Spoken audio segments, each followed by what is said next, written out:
আসসালামু আলাইকুম সবাইকে। আশা করি আপনারা সবাই খুব ভালো আছেন।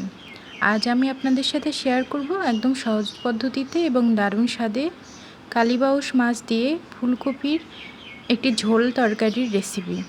যারা নতুন রান্না শিখছেন বা অল্প সময়ে সেরা স্বাদ পেতে চান, আজকের ভিডিওটি মূলত তাদের জন্য।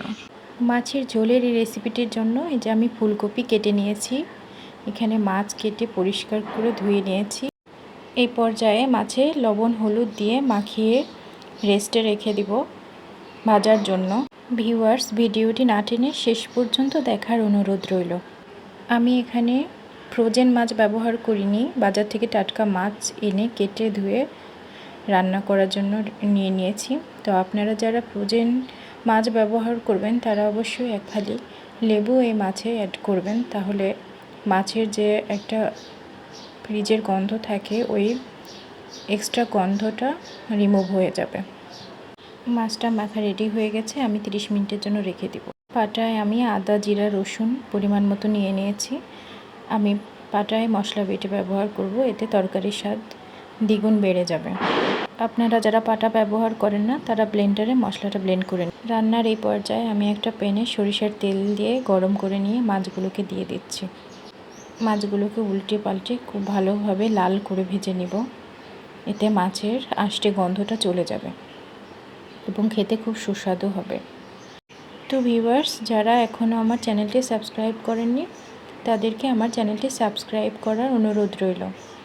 চ্যানেলটি সাবস্ক্রাইব করে চ্যানেলটির পাশে থাকা বেল আইকনটি চেপে দেবেন, এতে করে আমার ভিডিওর সমস্ত নোটিফিকেশন আপনাদের কাছে সবার আগে পৌঁছে যাবে। তো দেখুন ভিউয়ার্স, আমার ভাজা রেডি হয়ে গেছে। আমি মাছ ভাজাগুলোকে উঠিয়ে নিচ্ছি।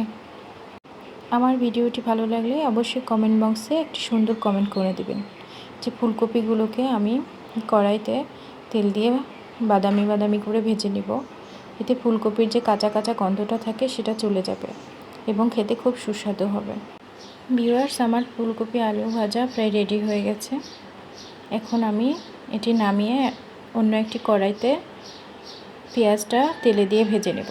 এখানে পুরো রান্নাতে আমি সরিষার তেল ব্যবহার করেছি, এতে রান্নার স্বাদ বেড়ে যাবে।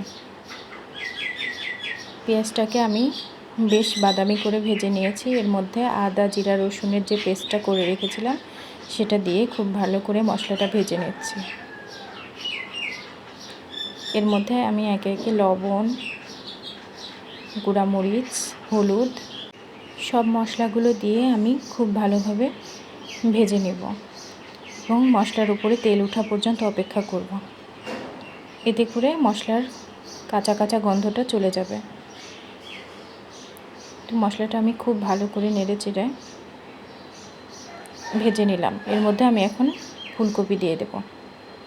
ফুলকপিটাতে আমি মশলার সাথে খুব ভালোভাবে মিশিয়ে নিচ্ছি। পানি ছাড়া বেশি সময় নিয়ে ফুলকপিটা মশলার সাথে কষিয়ে নেবেন। যত ভালো করে কষবেন, যত ভালো করে ফুলকপির সাথে মশলাগুলো মিক্সড হবে তত সুস্বাদু হবে। যে আমি ফুলকপিটাকে কষানোর জন্য পানি দিয়ে দিলাম। এখন আমি চুলাটি হাই ফ্লেমে দিয়ে ফুলকপিটাকে খুব ভালোভাবে কষিয়ে নেব। এই যে আমার ফুলকপিটা বেশ সিদ্ধ হয়ে গেছে।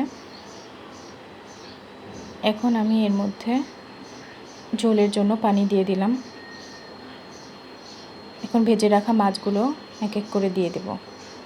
মাছগুলো দেওয়া হয়ে গেল। এখন আমি খুব ভালোভাবে নাড়াচাড়া করে মাছটাকে তরকারি ঝোলের সাথে মিশিয়ে নেব। ভিউয়ার্স, রেডি হয়ে গেছে ফুলকপি দিয়ে কালীবাউস মাছের তরকারি। আপনারা এভাবে অবশ্যই বাসায় একবার হলেও ট্রাই করে দেখবেন, খুব ভালো লাগবে। আল্লাহ হাফেজ সবাইকে।